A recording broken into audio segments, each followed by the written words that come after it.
나누실 말씀은 갈라디아서 3장 1절에서 9절입니다. 다시 3개월 만에 매일 묵상의 집 주일 성찬 예배를 드립니다. 3개월이 마치 10년 만에 예배를 드리는 것 같습니다. 지난 8월 휴강이 끝나고 9월 1일에 모였던 성경 연구 모임도 한참 만에 모인 것 같은 마음이 들었는데 오늘 예배 또한 그러한 마음이 듭니다. 아마 제 마음에 기다림이 컸던 것 같습니다. 그리고 오늘 예배를 유튜브 묵상에 공지해 드렸습니다. 복음으로 복음 안에서 복음을 위해 함께 하기를 바라고 또 참석하신 또 모든 분들을 주의 이름으로 환영하고 축복합니다. 이후 유튜브에 참여하시는 분들도 주님의 이름으로 축복합니다. 9월과 함께 갈라디아서를 묵상하고 있습니다. 오늘 설교 본문 또한 이어지는 갈라디아서 말씀입니다. 갈라디아서를 묵상하고 나누며 우리 안에 온전히 복음의 진리가 우리 안에 온전히 정리되고 구축되고 또 신앙하기를 바랍니다. 특히 갈라디아서 1장에서 연속적으로 4번이나 반복된 다른 복음에 대한 사도의 말씀에서 왜곡되고 호도된 복음의 진리가 교회 안에 들어와 있는 것은 아닌가 하는 진지한 물음을 던져보기도 합니다.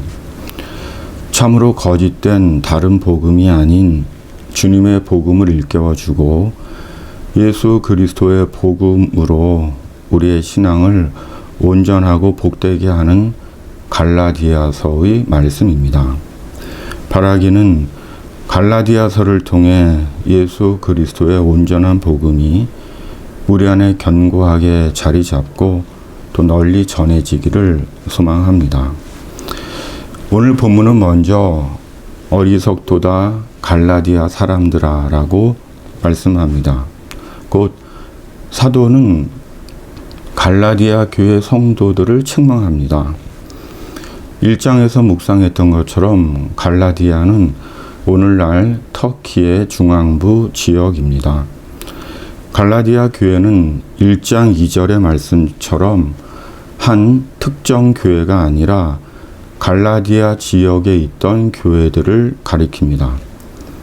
사도는 지금 그 갈라디아에 있던 모든 교회 성도들을 향해 질타한 것입니다. 그러나 비난과 조롱이 아니라 사도의 권위와 애정으로 책망과 권면을 하고 있는 것입니다. 사람이 만일 어리석다는 말을 들으면 매우 기분이 나쁠 것입니다. 넌 사람이 왜 그렇게 어리석냐? 넌 왜 그렇게 미련하냐고 한다면 상당히 기분이 나쁘고 마음이 상할 것입니다. 그리고 그 마음이 추스러지지 않는다면 그래, 너 잘났다 하고 돌아서 갈 것입니다. 어쩌면 지금 갈라디아 교회 성도들은 그럴 수 있는 말을 들은 것입니다. 그러기에 사도면 다냐 하고 집단적으로 반발할 수 있는 말을 들은 것입니다. 그럼에도 사도는 지금 혹 과격하게 들릴 수도 있는 말을 갈라디아 교회 성도들에게 한 것입니다. 언제는 형제들아 라고 말하더니 이제는 이 어리석은 자들이여 라고 한 것입니다. 그렇다면 그 이유가 무엇일까요? 그것은 복음이 그만큼 중요하다는 것입니다. 복음보다 중요한 것은 없다는 것입니다. 혹 사도 자신이 오해를 받아도 복음을 복음으로 회복하고 갈라디아 교회 성도들의 신앙을 온전한 복음 신앙으로 되돌려 놓겠다는 것입니다. 이어지는 말씀이 이런 사실을 잘 보여줍니다. 1절 어리석도다 갈라디아 사람들아, 예수 그리스도께서 십자가에 못 박히신 것이 너희 눈 앞에 밝히 보이거늘 누가 너희를 꾀더냐. 새 번역은 어리석은 갈라디아 사람들이여, 예수 그리스도께서 십자가에 못 박히신 모습이 여러분의 눈앞에 선한데 누가 여러분을 홀렸습니까? 라고 번역합니다. 마치 다른 복음을 전한 자들을 사람을 유혹하는 음란한 여인처럼 말씀합니다. 그만큼 갈라디아 교회 성도들에 대한 사도의 마음이 절실한 것입니다. 왜냐하면 사도가 갈라디아 교회 성도들에게 전해준 예수 그리스도의 복음은 구원의 복음, 하나님 나라의 복음이기 때문입니다. 그리고 그 복음에 대한 믿음이 성령으로 된 것입니다. 2절에서 5절. 내가 너희에게서 다만 이것을 알려 하노니 너희가 성령을 받은 것이 율법의 행위로냐 혹은 듣고 믿음으로냐. 너희가 이같이 어리석으냐. 성령으로 시작하였다가 이제는 육체로 마치겠느냐. 너희가 이같이 많은 괴로움을 헛되이 받았느냐. 과연 헛되냐. 너희에게 성령을 주시고 너희 가운데서 능력을 행하시는 이의 일이 율법의 행위에서냐 혹은 듣고 믿음에서냐. 특히 본문 4절의 너희가 이같이 많은 괴로움을 헛되이 받았느냐, 과연 헛되냐를 새 번역은 여러분의 그 많은 체험은 다 허사가 되었다는 말입니까? 참말로 허사였습니까? 또 공동 번역은 여러분이 겪은 그 모든 경험이 다 헛일이었단 말입니까? 설마 그렇지는 않을 것입니다. 라고 번역합니다. 이렇게 볼 때 4절은 갈라디아 교회 성도들의 성령에 대한 체험과 성령 안에서의 여러 삶의 경험들을 말하는 듯 합니다. 바로 복음이신 예수님에 대한 여러분의 믿음은 성령으로 된 믿음이고, 또한 여러분은 성령 안에서 복음의 삶을 지키던 복음의 사람들이라는 것입니다.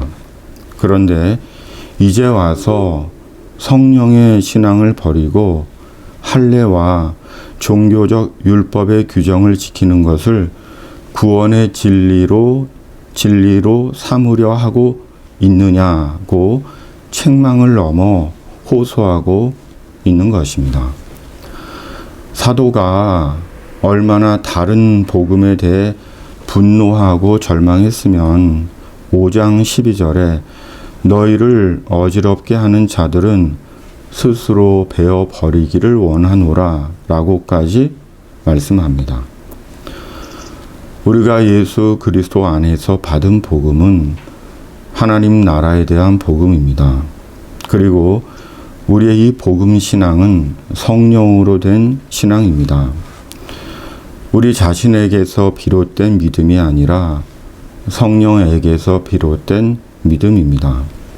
그러므로 성령으로 시작된 예수 그리스도에 대한 믿음, 하나님 나라에 대한 소망의 신앙을 율법적 단서로 왜곡시킬 수 없는 것입니다. 할례와 율법적 조건이 우리의 믿음을 대신할 수 있는 것이 아니고 구원을 보장하는 것이 아닌 것입니다.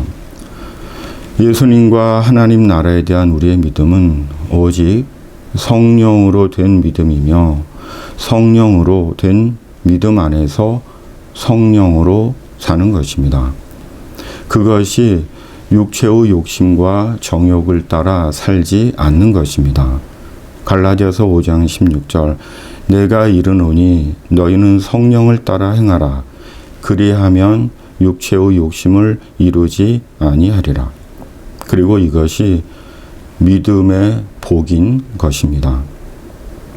아브라함이 믿음의 복을 받은 것처럼 성령으로 육체의 욕심과 정욕과 죄를 거부하고 다스리고 사는 것이 참된 믿음의 복인 것입니다. 왜냐하면 믿음의 복은 하나님 나라에서의 영광과 상급으로 이어지는 복이기 때문입니다. 우리의 복음 신앙은 성령으로 된 복음에 대한 믿음입니다. 성령으로 복음이신 예수 그리스도와 하나님 나라에 대한 믿음입니다. 그리고 성령으로 된 믿음 안에서 성령을 따라 사는 것입니다. 기도하시겠습니다. 주님, 성령으로 된 복음 신앙 안에서 성령을 따라 사는 복음의 사람 되게 하여 주시옵소서. 예수님의 이름으로 기도드립니다. 아멘.